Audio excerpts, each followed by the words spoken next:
அணுவை துளைத்து ஏழ்கடலை புகட்டி குறுகத் தரித்த குரல்.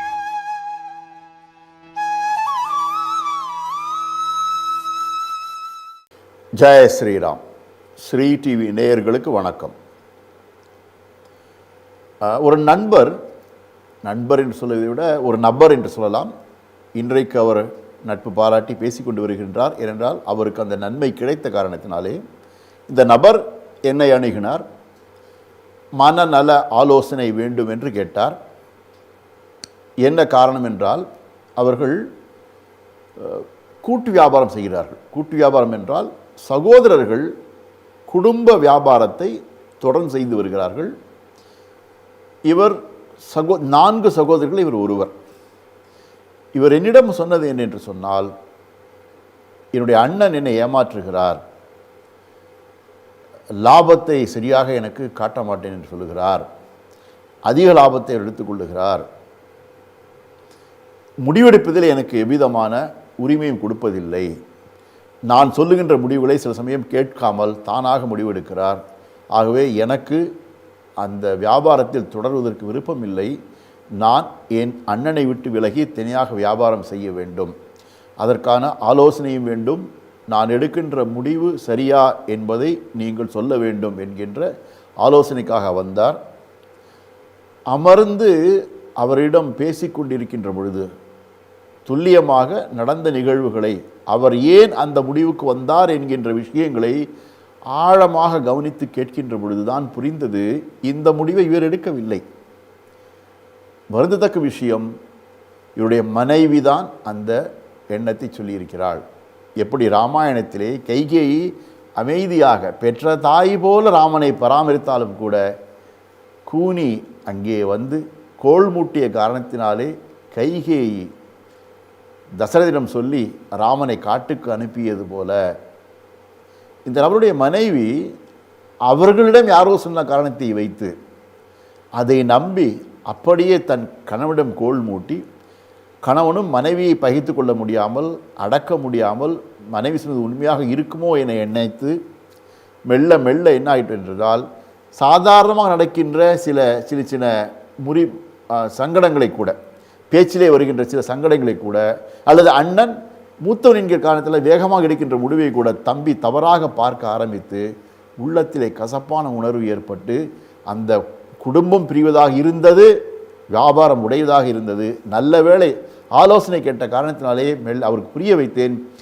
பிறகுதான் அவருக்கு புரிந்தது அண்ணன் நல்லவர் என்று. எப்படி என்றால், நான் சொன்னேன், நீங்கள் நேரடியாக அவரிடம் போய் பேசுங்கள், எனக்கு நீ இப்படி செய்வது பிடிக்கவில்லை என்று சொல்லுங்கள், அவர் சொல்லுகின்ற காரணத்தை கேளுங்கள், நேரடியாக பேசுங்கள் சொன்னபோது தான் அவர் சென்று பேசியதும் அண்ணன் சொன்னாராம், முட்டாள், நான் என்னுடைய குழந்தை போல் அவனை பாவித்தேன் அல்லவா, உனக்கு எனக்கு 10 வயசு வித்தியாசம், நான் அவனை சின்ன பையனாக பார்க்குறேனே தவிர என் தம்பியை அவனை பார்க்கல, எப்போ நீ வந்து முடிவெடுக்கணும் அப்படிங்கிறது உறுதியாக இருக்கியோ நல்லது தான், வா என்று சொல்லி அதன் பிறகு சகோதர பாசம் இன்னும் பலமாயிற்று என்று அவரே சொன்னார். இப்போது நண்பராகிவிட்டார். எதுக்கு சொல்ல வரேன்னா, இப்படித்தான் சில பேர் நன்றாக போய்கொண்டிருக்கிற விஷயத்திலே கோள் மூட்டி பிரிவை ஏற்படுத்தி அனைத்தையும் அழித்து விடுவார்கள்.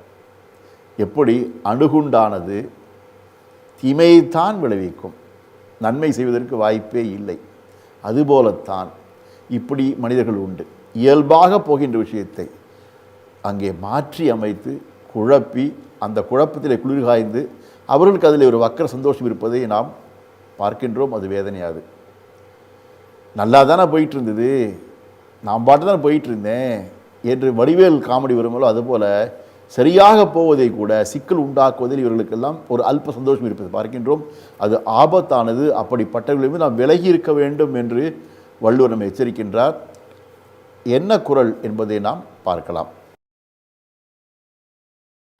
பகச்சொல்லி கேளீர் பிரிப்பர், நகச்சொல்லி நட்பாடல் தேற்றாதவர் என்று புறங்கூறாமை என்ற அதிகாரத்திலே 187வது குறளாக வள்ளுவர் சொல்லுகின்றார்.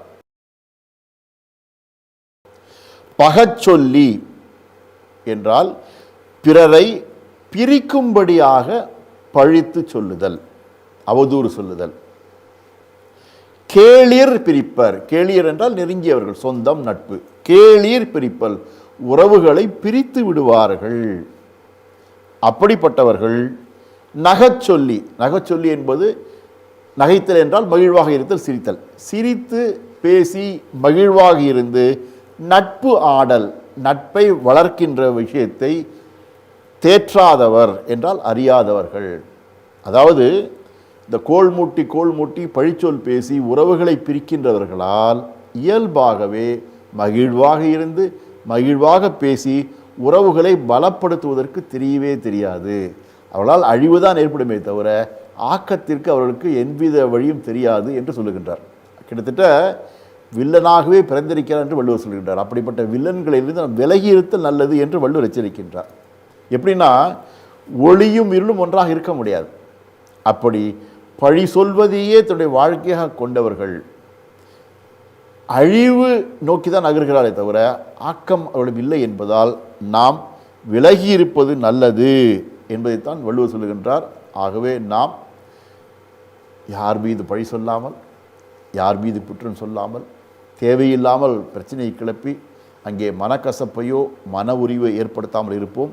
அதே போல் யாரேனும் பழி சொல்கிறார் என்றால், ஒருவர் இல்லாத பொழுது அவரை பற்றி ஆதாரம் இல்லாமல் பழி சொல்லுகின்றார் என்றால், அவதூறு பேசுகிறார் என்றால், காது கொடுத்து கேட்காமல் என்னை மன்னித்து விடு, இப்போ என்னை கேட்க நேரம் இல்லை, நான் அப்புறம் வரேன் என்று சொல்லி விலகி விடுங்கள்.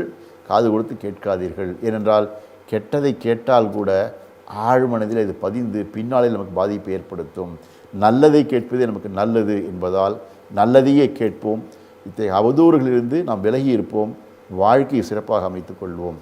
ஐயன் திருவள்ளுவர் திருவடி போற்றி. ஜெயஹிந்த்.